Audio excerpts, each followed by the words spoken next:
In today's News Daily video, learn the latest news involving Roman finally being given the green light to sell the club to Todd BOEHLY, learn the latest news surrounding Todd BOEHLY's big summer transfer plans involving an 8-man transfer shortlist which has been revealed as well too, and later on I'm going to focus on two particular players and the latest on Jules KOUNDE and gvardiol. So I hope you guys enjoyed today's video. Get involved, smash the like button as well too, and without wasting any more time, so right now we start with the first story. And with this particular piece of news, it's been news that me personally I've been waiting to hear now for a while, and finally the good news is here.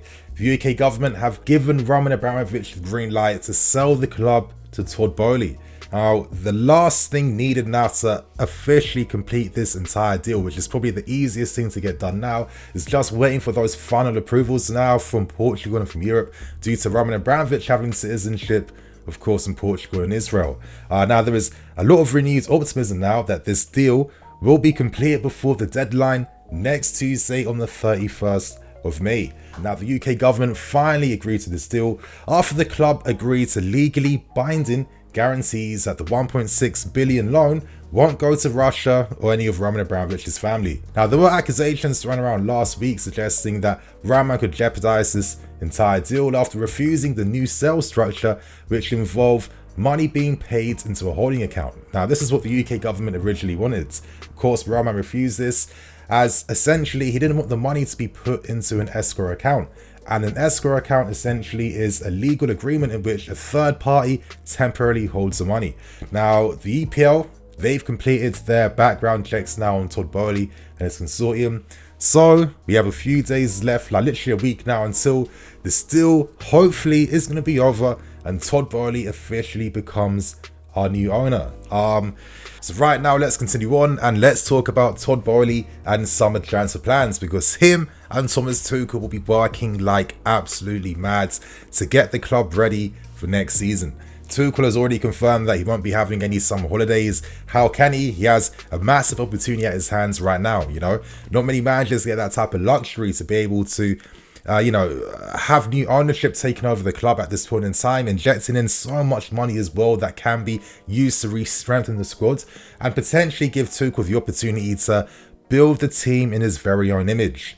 Now, in the reports that came out today from multiple reputable publications like Mr. Matt Law, Fabrizio Romano, plus other, The Athletic, all of them are talking about our plans for this summer. Some reports are suggesting that we will have up to 150 million to 200 million as a transfer war chest. Now, with that type of money, I'm expecting big things this summer, and I'm expecting us to close the gap with Liverpool and Man City to, even smaller margins. So this summer, expect players to come in and players to be sold as well too. Talking about players incoming, Matt Law reported that there is currently an 8-man shortlist, and some of the targets included involve gvardiol. They include players like Pau Torres, Jose Jimenez, and Kunku was also an option as well too. He currently isn't one, and players like Raheem as well too, who I'll discuss in another video coming out today to spend more time talking about how good of a signing he'd actually be for us if we were to get him this summer. But some of these names are interesting. Tuchel believes that at least 2 defenders minimum are definitely needed for next season, maybe even more, considering players like Azpilicueta could also leave. Tuchel's currently trying to persuade him to stay at the club, and players like Thiago Silva, who is getting older, he isn't the same that he used to be, and maybe the way his season ended didn't match how his season first started. So I can understand why he might need more defensive options, but some of these players are definitely interesting. I will focus on gvardiol and KOUNDE in the next points in this video. Now, talking about players that could potentially be leaving, expect Thomas Tuchel to be involved in a host of meetings with players to talk about their futures and his plans for them. Lukaku, Pulisic are 2 players expected to hold meetings with Thomas Tuchel to find out what their futures are saying. Reports are saying that Lukaku's reps will be talking to Tuchel and new owner Todd BOEHLY to find out what the club's plans are for him. A part of me feels like unless we get some crazy offers from him. I think the only two clubs showing interest right now are Bayern Munich as a Lewandowski replacement and a return back to Inter Milan. However, there aren't many options available, and we can't forget that we are still in a post-pandemic world, so not many clubs have that type of money to spend so recklessly. So part of me is expecting to see Lukaku remaining at the club. I think for the money that we spent on him, I don't think we can give up on him that quickly. I think he deserves at least one more season before we decide anything. So let's see what happens with these talks. It is believed that your Timo Werner's, your Hakim Ziyech star could be expendable in the summer. Both players are open to the possibility of leaving, depending on how good the offers come in for them are to begin with. And Pulisic is also another player that could potentially remain next season, or could go depending on the quality of offers coming his way. In the case of your Timo Werner, he has interest back in the Bundesliga, and with someone like a Hakim Ziyech, he actually has interest now from Man United due to Ten Hag becoming the new manager, and a part of me feels like he could make quite a lot of sense there if he was to sign for them. And of course, we can't forget the fact that players' contracts must be renewed and extensions have to be handed out. And the good news is BOEHLY's main objectives are to give contracts to your N'Golo Kantes, your Edouard Mendy's, your Mason Mounts, your Reece James, and just to keep that core of the team strong and, you know, just intact with the squad for the foreseeable future. So it does seem like Mason Mount is currently set on a new deal worth double his existing contract. So, you know, it just really proves, you know, how much Todd BOEHLY believes in players like him and how important it is to safeguard the future of his club. So of course, you know, expect a lot more news to come out surrounding outgoings, incomings, plus everything involving the squad this summer on Blue Line's CV.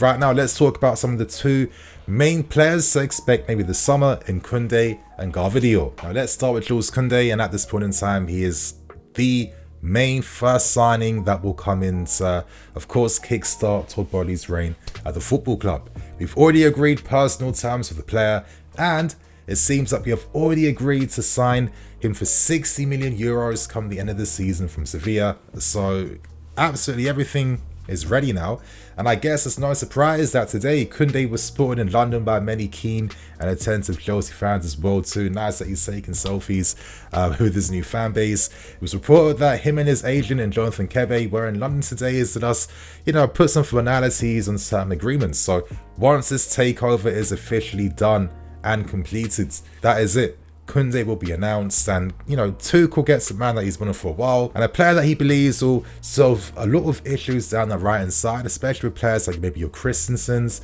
and your Aspilicuetas leaving the club coming the end of the season. So Kounde should be exciting to see what he does. Of course, I feel like his overall game is pretty complete, but that doesn't necessarily equate to the fact that it's perfect. I mean, in the sense that if you look at his all-round game, he has no real weakness.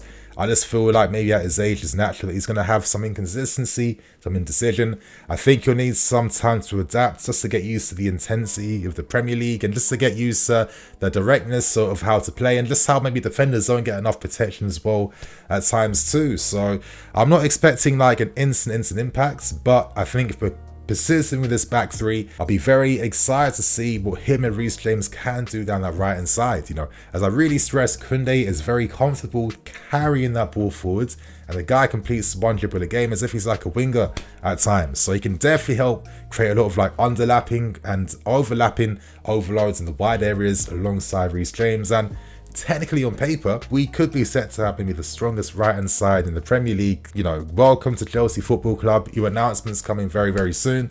And right now we end things by talking about Joško gvardiol, as I feel like maybe there is an interesting conversation to be had around the player. Now, it's literally not even like a secret anymore. Tuchel is a massive fan and admirer of this player.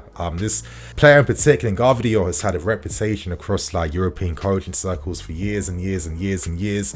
Every club wants him. There'll be competition in for him this summer as well too.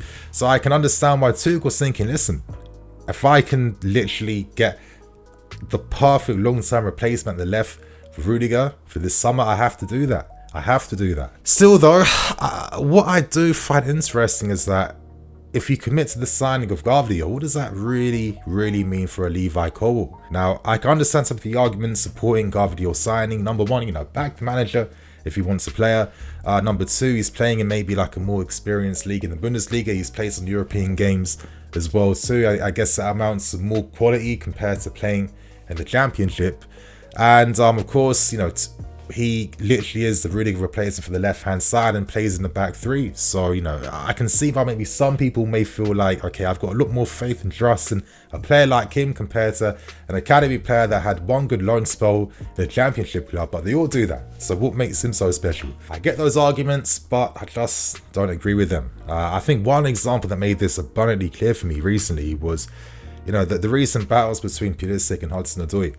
When we first signed Pulisic a few seasons back for big money, big hype and excitement, and, you know, had some trepidation and fears involving, okay, what's going to happen now with Hudson-Odoi? My fear, I guess, ultimately came to life, and that's the fact that when you have two young, inexperienced players with big potential essentially competing against each other to get one position, none of them benefit from that in the end.